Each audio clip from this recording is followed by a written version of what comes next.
ભારતીય જનતા પાર્ટીની સેન્સની પ્રક્રિયાનો આજે બીજો દિવસ ખોડિયારનગર ખાતે પાર્ટી પ્લોટમાં સેન્સની પ્રક્રિયા શરૂ થઈ ગઈ છે અને જ્યાં દાવેદારો પહોંચી ગયા છે દાવેદારી નોંધાવવા માટે, તેવામાં ભારતીય જનતા પાર્ટી સાથે વર્ષોથી સંકળાયેલા ચિંકલ સોલંકી પોતાના 1 વર્ષના દીકરાને લઈને પોતે પણ દાવેદારી નોંધાવવા માટે પહોંચ્યા છે। તેમણે લોનો અભ્યાસ કર્યો છે, પોતે ડૉક્ટર છે અને તે હવે આગામી ચૂંટણીમાં દાવેદારી નોંધાવવા માટે પહોંચી ગયા છે। ચિંકલ સોલંકી કે જે ભારતીય જનતા પાર્ટી સાથે વર્ષોથી સંકળાયેલા છે, તેમના પિતા પણ ડભોઈ નગરપાલિકા પ્રમુખ રહી ચૂક્યા છે।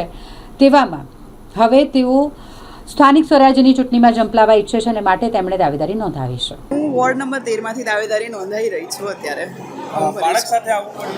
બાળક સાથે આવવું થોડું મુશ્કેલ છે, પણ હસબન્ડનો સપોર્ટ હોય તો થઈ જાય છે। શું કહેશો, શું પ્રાધાન્ય? પ્રાધાન્ય એવું છે કે જનસેવા બધાનું એ જ છે।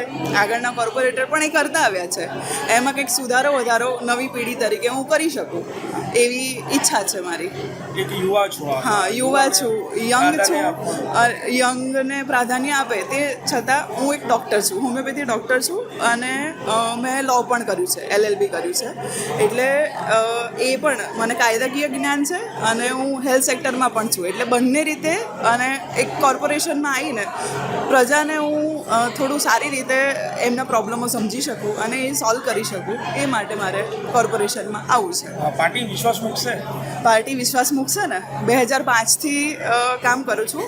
મારા પપ્પા વિનોદભાઈ સોલંકી, જે ડભોઈ નગરપાલિકાના પૂર્વ પ્રમુખ રહી ચૂક્યા છે, વડોદરા જિલ્લાના અનુસૂચિત જાતિમાં પ્રભારી રહી ચૂક્યા છે, હાલ નર્મદા જિલ્લામાં પ્રભારી છે, એટલે અમારા એમ કહેવાય ને કે મારા ખૂનમાં છે રાજનીતિ, ભાજપ, એટલે ડૉક્ટર ચિંકલ સોલંકી।